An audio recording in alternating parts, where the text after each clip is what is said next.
let us start.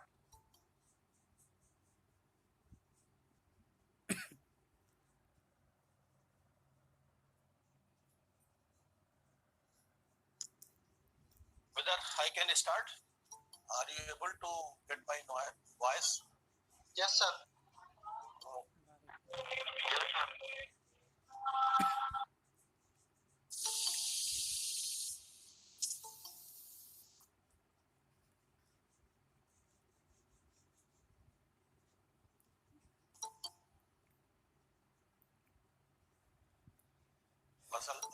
Actually, some persons are also joining.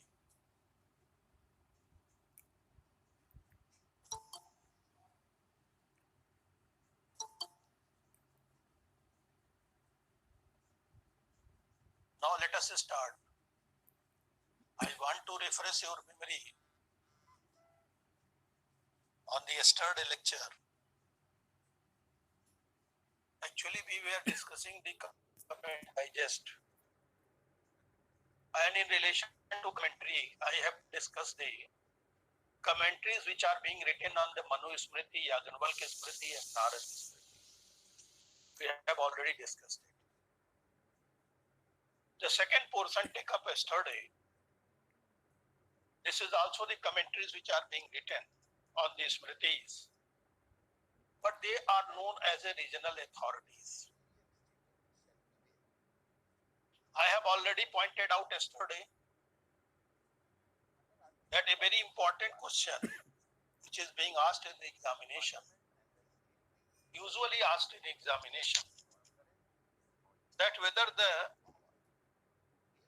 schooling and sub-schooling under the Hindu law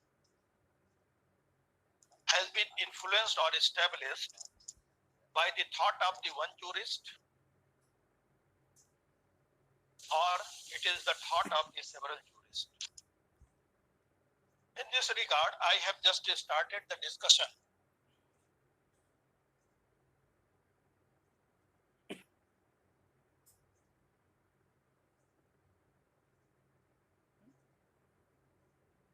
Already pointed out Mithila, second one Banaras, third one Maharashtra school, and the fourth one Dravid school. So this actually Mitakshara, which was written by Vigyaneshwar, it is also a commentary which is written on the Yagnavalkya Smriti. I have already pointed out that here the commentary written by Vigyaneshwar, it is known as a Mitakshara. And this commentary was so popular that it was being accepted throughout the country except the Bengal and Assam. In Bengal and Assam, also this commentary is being accepted, except on the topic of the inheritance and partition. So now we can very well assess that popularity of the Mitakshara, it is very much popular and it is applied throughout the country. But here actually, as I have pointed out earlier, that Aryan, they settled down in Doab firstly. When the population gradually increased, then naturally there was a requirement of more and more laws.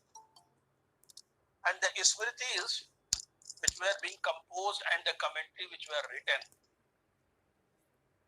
that is, were not able to satisfy the need of the peoples at that time. So there was expansion of the literature. And in this regard, actually, literatures had been expanded. So this Mitakshara school, which was accepted throughout the country. Here, since the area was very wider one, therefore there was a need, regional needs. And this Mitakshara was not able to solve the need of the region. The region means Kshetra. So that's why here the regional authorities are being actually expanded. These regional authorities, they are supplementing the Mithakshara. And I have pointed out that here the regional authority is responsible for establishment of the different school also, sub-school. Yesterday I have referred that in the south, the regional authorities were Smith Chandika, Parasar, Madhvi, Saraswati Vilas, and so on and so forth. They are actually supplementing the thoughts of the Mithakshara. When the Mithakshara was silent, in south actually help is being taken to these authorities. Similarly, I have also pointed out that in the west, particularly in Maharashtra school, here the regional authorities which were very much popular, that was the Vyavhar Mayur. It was written by Nilkant Bhatt, and apart from that, Veer Mitroda and several other.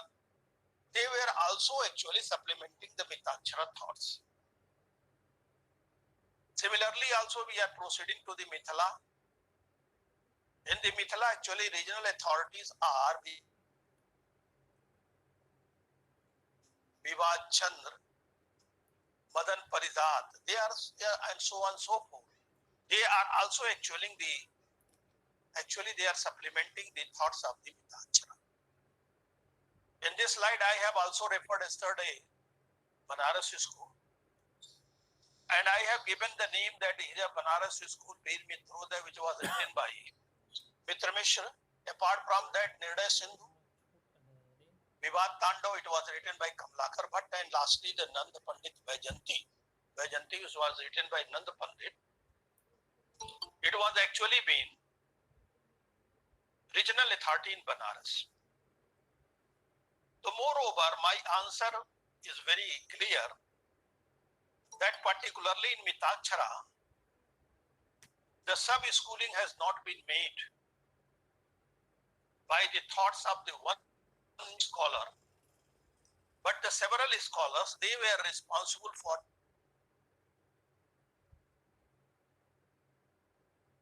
question I have just put before you. That here school and sub-school under the Hindu law, they were not being actually established or influenced by thoughts of the one jurist, but they were being established and influenced by the thoughts of the several other jurists also.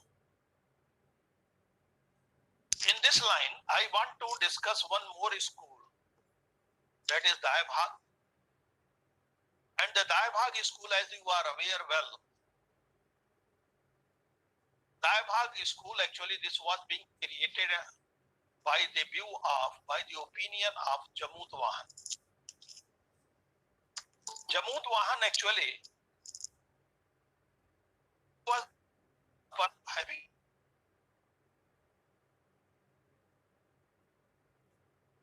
a legal person, political wise, because he was actually minister in the Bengal.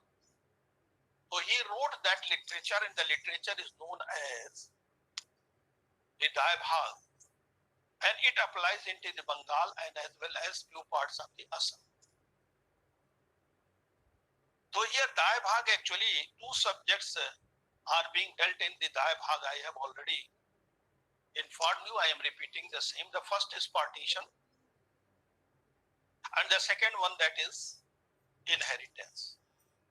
So partition and inheritance, this is being dealt by the Bengal, by the Jamut Vahan in the Dayabhag. Now the first question arises that whether Bengal school is influenced, or Assam, that is Dayabhag, it is only influenced by Jamut Vahan. No. There are other literatures also. This literature, I just want to put before you the name of the literature. That is, literatures are Vyavhar Matrika, Kal Vivek, Smrit Tattva written by Raghunandan. And apart from that, there are so many other literatures, like if you go through the articles, you can get that here Srinath Acharya Chudamani and Sri Krishna Tarkalankar, he was actually responsible for creation of the Daya Bhag. So answer is very clear on this point, that even the Daya Bhag school, it was not influenced or established by the thought of only Jamut Wahan. There were certain other persons also, other jurists also. Their thoughts are also being actually influencing for establishment and for creation of this Daya Bhag school. So firstly, I want to discuss before you the preeminent or predominant literature prevailing in Daya Bhag, that is Jamut Wahan.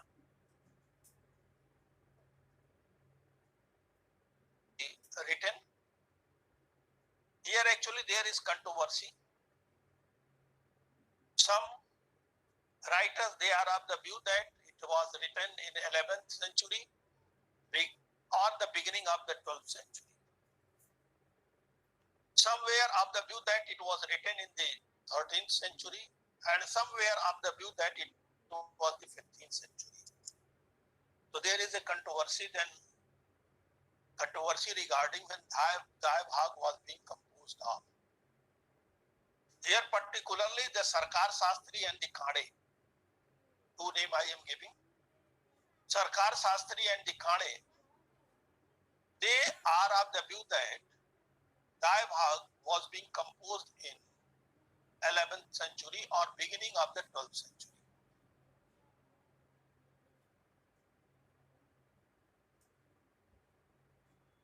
It has pointed out the period of composition of Daya Bhag in 13th century,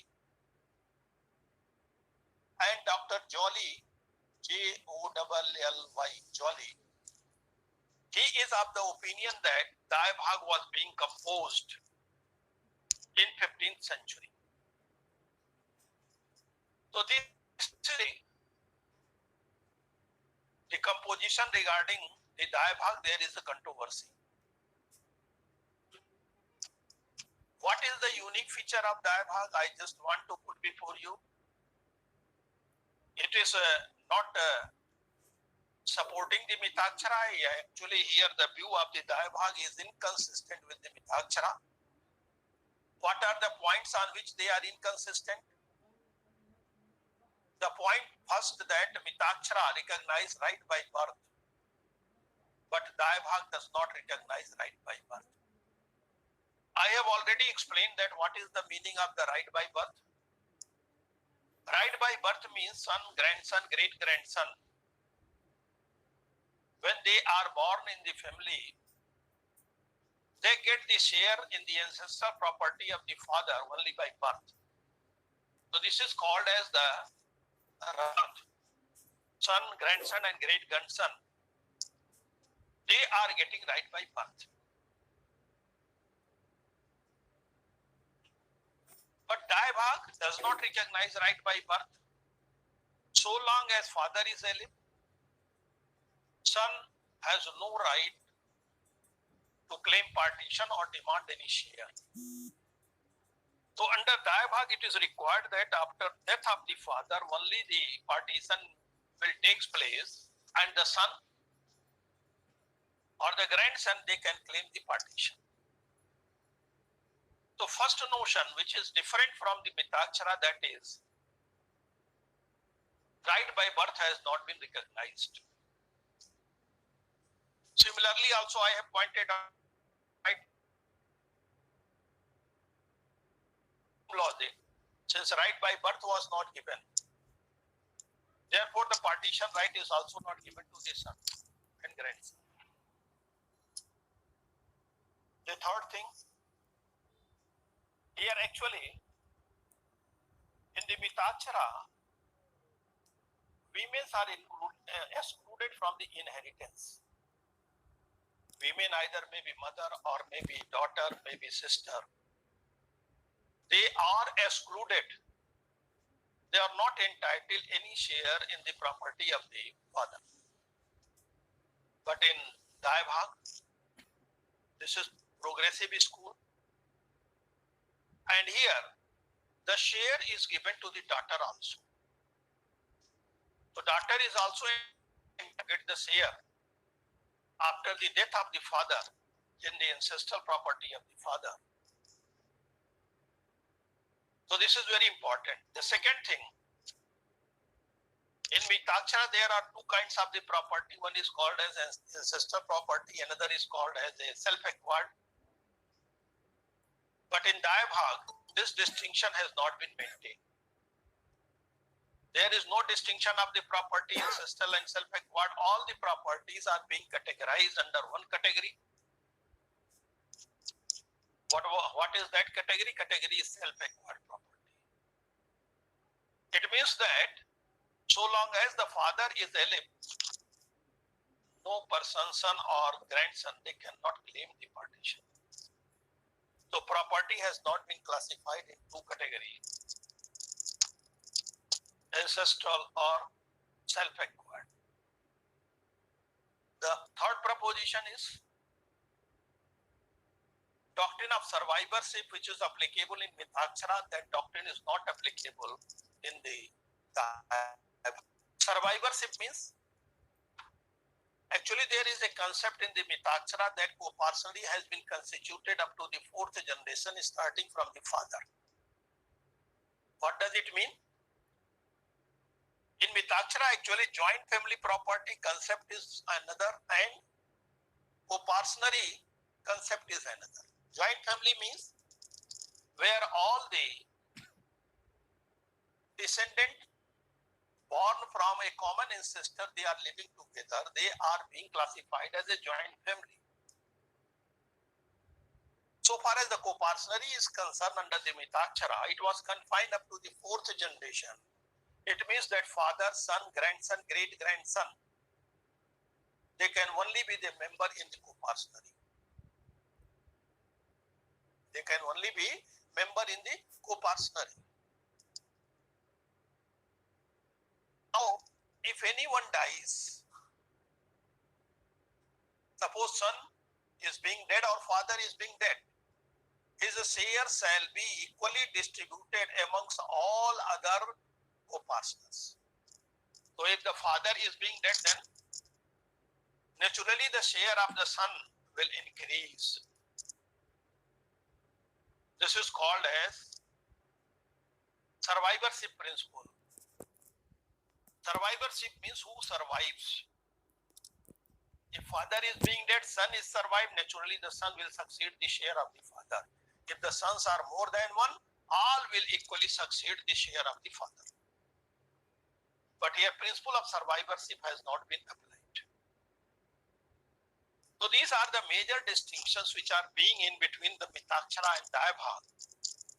Moreover, this is the opinion prevailing in the society that Dayabhag principles are more progressive in comparison to Mitakshara.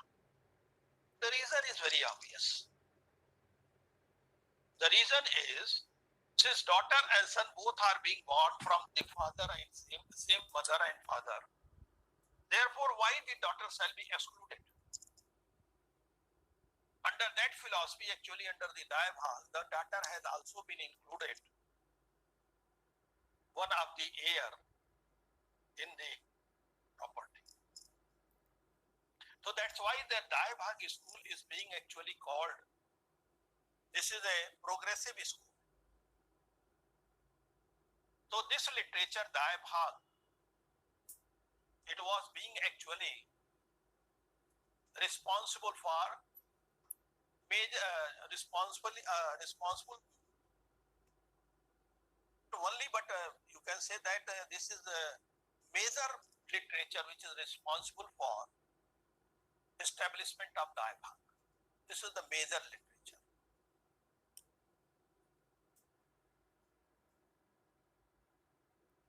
But also apart from Dayabhag, the name of the other work is Kal, Vivek and Vyavhar Matrika. Kal, Vivek and Vyavhar Matrika, it is also written by J. Jamudvahan. Kal Vivek means what? As the name appears, Kal and Vivek. Kal means period.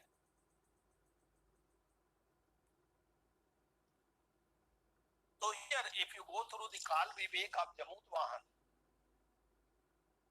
you can get that periods are being specified that on what period which ceremony required to be performed. Accountability is created on when the lunar eclipse or the sun eclipse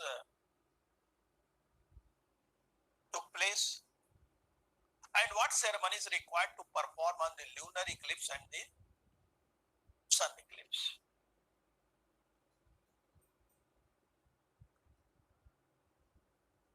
Here, Jamut Vahan in the Kal Vivek, he described the appropriate time for performance of a ceremony.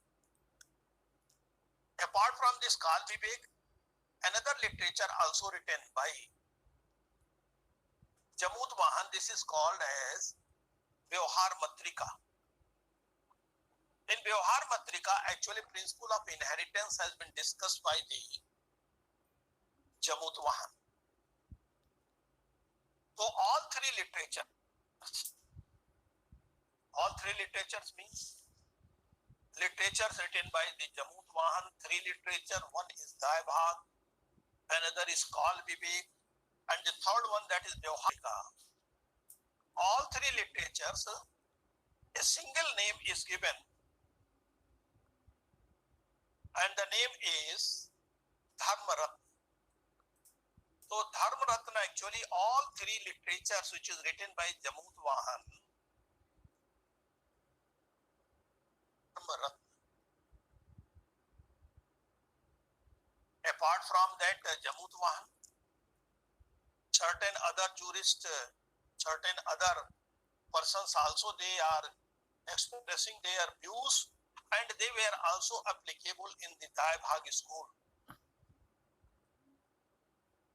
Here, the prominent name, what Vyavhar Matrika I have pointed out, I am just repeating again. In Vyavhar Matrika, this is actually deal with the judicial procedure. And 18 title of law. 18 title of law means all the law has been discussed in Vyavhar Matrika, as well as the judicial procedure also discussed in Vyavhar Matrika. So after that, another jurist, and the name of the jurist is Raghunandan. Raghunandan, he wrote the literature, and the name of the literature is Smrit Tattva. Actually, this literature is divided into 28 sections. And you can very well, if you go through the literature, you can very well assess the wonderful mastery of Raghunandan, how he was learned. You can get the information only by reading of it. Here actually Raghunandan, he actually tried to resolve the in Mitakshara and Daibhag, particularly the principle of inheritance. I have already pointed out there is difference between Mitakshara and Daibhag. Mitakshara based on the theory of propinquity. This is being called as blood relation. Blood of the same particle.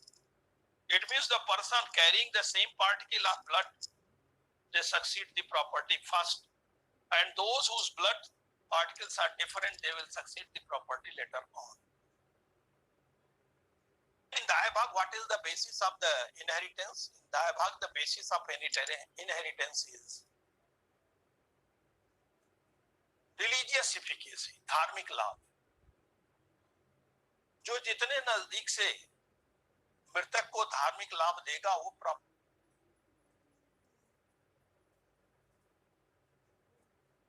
Principle, one Mitakshara, blood of the same particle, another Daibhag, religious efficacy.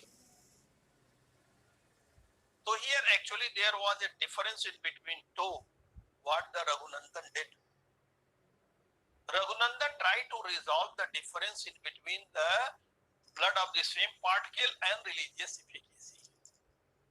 He tried his best to resolve. the difference in between the two. Because he pointed out that Mitaksara also recognizing on the same degree of the persons they are being called as a sapin, and religious efficacy also having the same concept. There is no difference at all. So he tries his best to resolve the principle of inheritance of Mitaksara and Dayabha. Now, I think that if you have, since the faculty is closed, in spite that library is open, if you have time, you can spend some time and you can get the Tagore Law lecture series. This is the Tagore Law lecture. It is being actually organized at a university. And there was a time when the Tagore Law lecture, it was being actually called as one of the lecture which is having the eminence. This, अरे net वो cut गया क्या? Sir. No, sir. Are you getting voice? Yes, sir. Yes, sir. Actually, video is here lacking. I am continuing. So, if you have opportunity, please go and see the Tagore Law lecture. In the Tagore Law lecture, you will get there are certain lectures which are being actually delivered by the prominent person in Hindu law. Prominent persons they are. Why I am calling it prominent person? Because actually they are the person they delivered the lecture. In this way, you can get also the name of Srinath Acharya Chudamani. He delivered a lecture, and that lecture was on the Dayabha. This is a very valuable lecture. If you have a time, please see the lecture, and it is being written. And another lecture that is also being very important for the Dayabha law. It was being delivered by Sri Krishna Tarkalankar. Both are the Bengali name. And they are the persons who delivered the lectures on the Dayabha. And you can say this is the unique or very valuable contribution for the Dayabha. So Dayabha school is not being influenced by the thought of the one person, only Jamudwan. But there are some other person also. They are responsible for establishment and continuance of the Dayabha. Apart from this Jamudwan, I have given the name of the Raghunandan.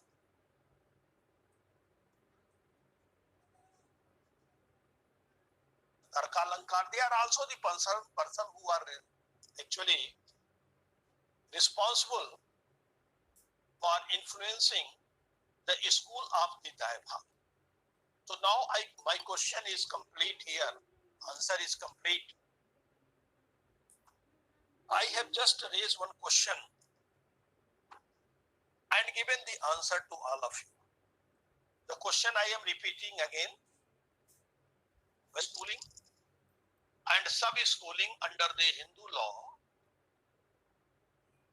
they are being influenced or established by thought of one jurist or more than one jurist. Answer I have given that here schooling and sub-schooling actually have been made in the Hindu law. This was not being influenced by the thought of the one jurist, but it was influenced by the thought of several other persons also. So please prepare this question, because this question is very important, and it is not important only for the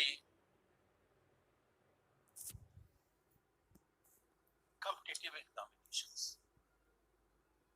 Now, so far as the commentaries is concerned, I have given hint earlier. I have just informed you all that commentaries and digests, they are also being treated as a sources of the Hindu law. The reason you are knowing well, the commentaries, why they are written, because actually Smritis, they were not able to set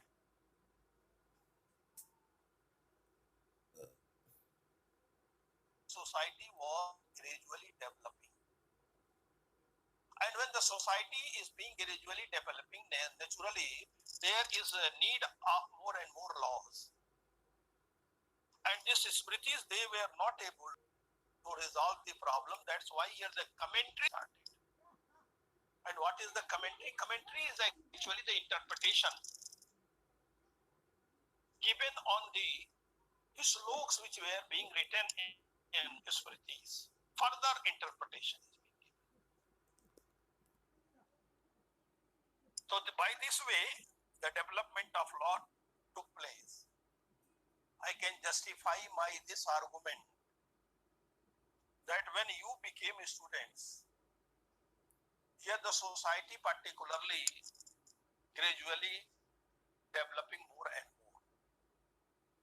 Because we did not study the environmental law when we were the student, we had not studied the cyber law when we were the students in LLB and LLM. But since the society has been developed and these environment also been one of the important aspect, and the cyber crimes is being committed, that's why this subject also included. So the same happens on that day also. The society never be static. If the society will be static, then there will not be any life. Society always changes. And when the changes takes place, then naturally there is to handle the changes. So this happens with the commentary. Now after the commentary, another word I have just referred. What is that word? That is digest. What is the meaning of digest? Digest is being called as a long essay. I think you have all experience in your primary classes. You have an experience that you are writing essay on any particular topic. What you are doing, suppose a topic has been allotted to you to write on essay, then all the information which you have in relation to that topic, you will write at one place. This is called as essay.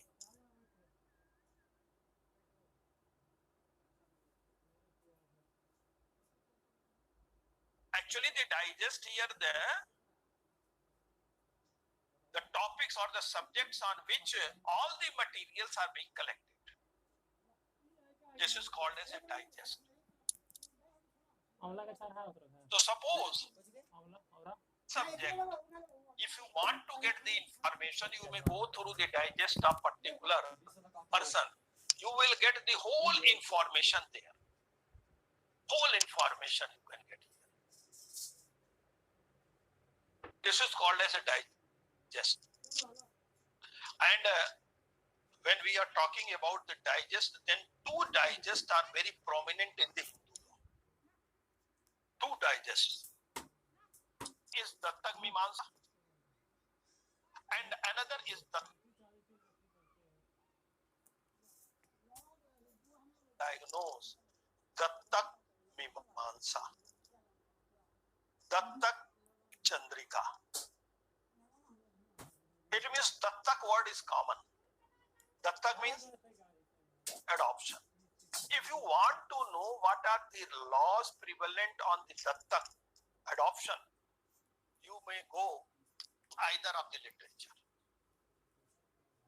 Either in Dattak Mimamsa or in Dattak Chandrika. One thing I want to mention here, very relevant point. Mimamsa and Dattak Chandrika, they are dealing the subject regarding the adoption. You can get whole information on adoption. Who may be adopted,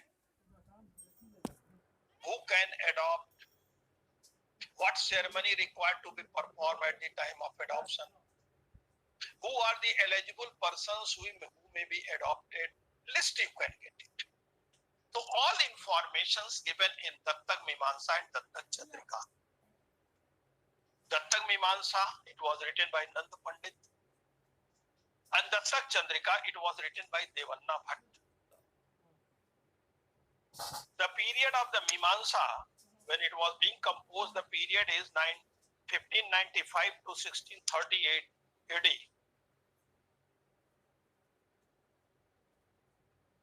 Why I am that this is Dattak Mimamsa and Dattak Chandrika, and principles they are containing, that principle to some extent they are similar. But suppose there is a difference. Difference means there is conflict of opinion. Suppose the Dattak Mimamsa having the one slok whereby a person is authorized to make the child in adoption. But suppose Dattak Chandrika giving conflicting opinion on that point, which one will apply? This is very important. As the name appears, Chandrika means, naturally Chandrika means it is written by the South Authority, Devanna Bhatt. South area and Bengal, this Dattka will apply. But in Banaras and Mithila, this Dattak Mimamsa will apply. So this should be clear in your mind that Dattak Mimamsa and Dattak Chandrika, they are actually being written by the sages of different region. One Nand Pandit belongs to the north area, and Devanna, he belongs to the south. So long as they are same on the point, both will apply. But if they have the difference of opinion, then Dattak Chandrika will apply in the south as well as the Bengal. And Dattak Mimamsa, it will apply to Banaras and Mithila school. Now, so far as the Dattak Chandrika is concerned, here actually there is some controversy that whether really it was written by Devanna Bhatt. Some Hindu jurists, they are pointing out that Dattak Chandrika was not written by Devanna Bhatt, but it was written by the Kuber. It was written by Kuber. Here, two names I want to mention. One is the Sutherland,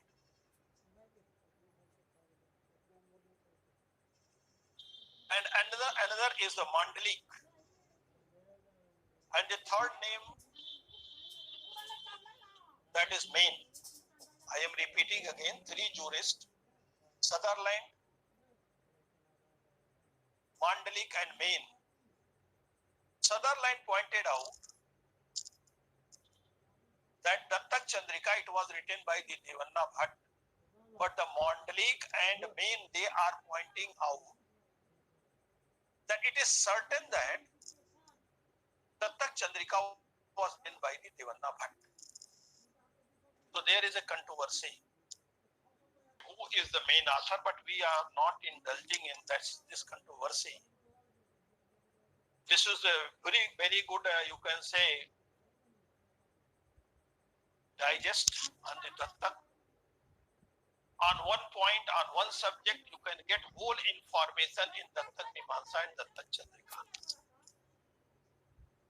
So they are actually being called as a treatise. Treatise माने जब बड़ा ग्रंथ हो जाता है तो हम उसे treatise कहते हैं. छोटा ग्रंथ होता है उसका नाम लेते हैं. जब ग्रंथ बहुत बड़े हो जाते हैं तो हम लोग उसको कहते हैं treatise. So this is the treatise which was being written. Now, two treatises I just put before you. One Dattak Mimamsa, another Dattak Chandrika. This is the digest. Apart from that, more digest I also want to refer. These digests are on religious and ceremonial laws. Religious and ceremonial laws. Religious माने धार्मिक, ceremonial माने संस्कारों का. क्योंकि Hindu law में अगर देखें तो संस्कार बड़े महत्वपूर्ण है. यहाँ पर पूरी लाइफ में कोई न कोई संस्कार किया जाना जरूरी होता है. तो we have also the name of the digest where we can get the information of religious and ceremonial laws. And the first name is coming. The name is Kamalakar Bhatt. I have referred earlier Kamalakar Bhatt name in relation to Banaras school. I am repeating again. Kamalakar Bhatt. He wrote 22 books. 22 ग्रंथों की रचना इन्होंने की है. इन 22 ग्रंथों में निर्णय सिंधु बहुत important ग्रंथ है. निर्णय Sindhu, it was written in the period of 1610 to 1640. What is written in Nirnay Sindhu? I have already pointed out when I was discussing Kamalakar Bhatt. In Nirnay Sindhu, actually, informations are given that at what time ceremonies shall be performed. So here the way of the ceremonies, how to be performed, information you can get from the Nirnay Sindhu. The second literature of Kamalakar Bhatt is Sutra Kamalakar and Vivad Tandav. Vivad Tandav, here actually principle of inheritance has been discussed by Kamalakar Bhatt. Whole principle of inheritance, it is being discussed. Apart from this, other digest also available. They are Dharma Sindhu. It was written by the Kasinath. Dharma Sindhu. This is literature's name. And Dharma Sindhu was written by the Kasinath.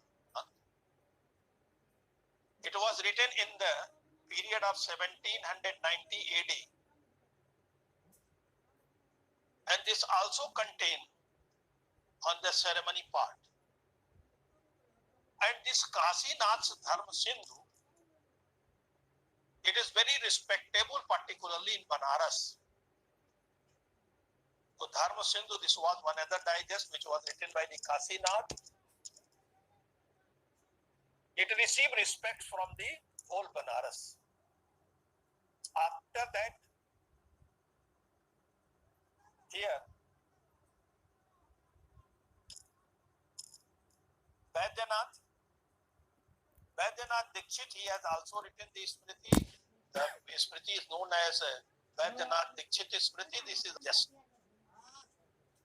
Similarly, also Vaidyanath Dikshit, Tholappa, he has also written one book. The name of the book is Suddhi Bilochan. Tholappa, Suddhi Bilochan. Similarly, also the Jagannath, he wrote another digest. The name of the digest is Vivad Bhangar Now.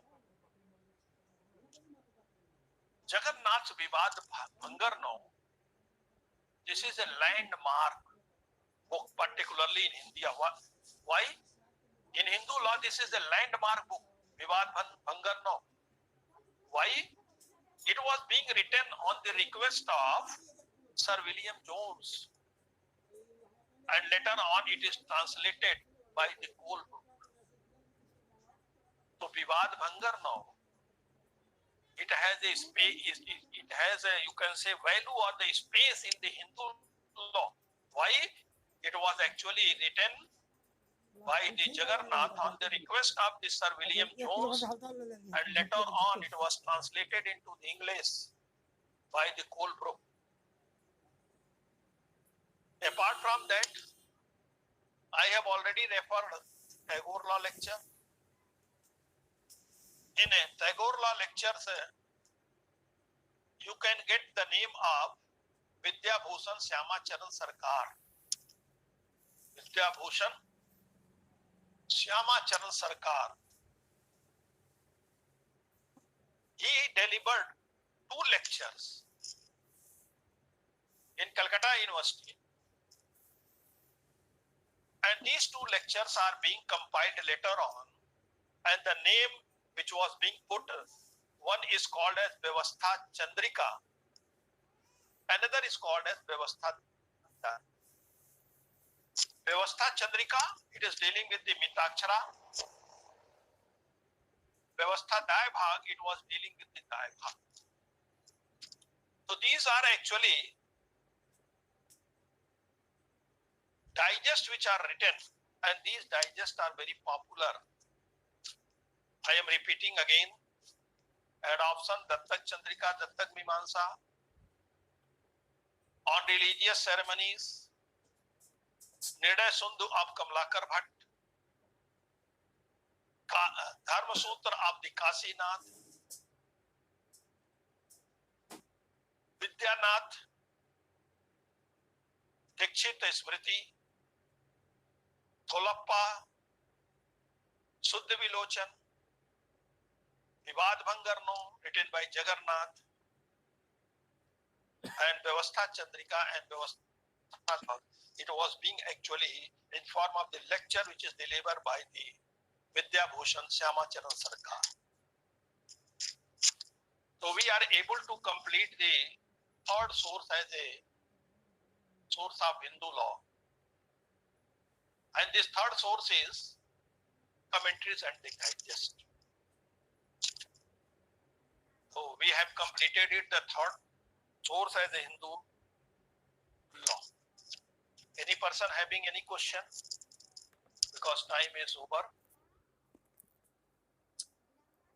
Any person? No. Okay.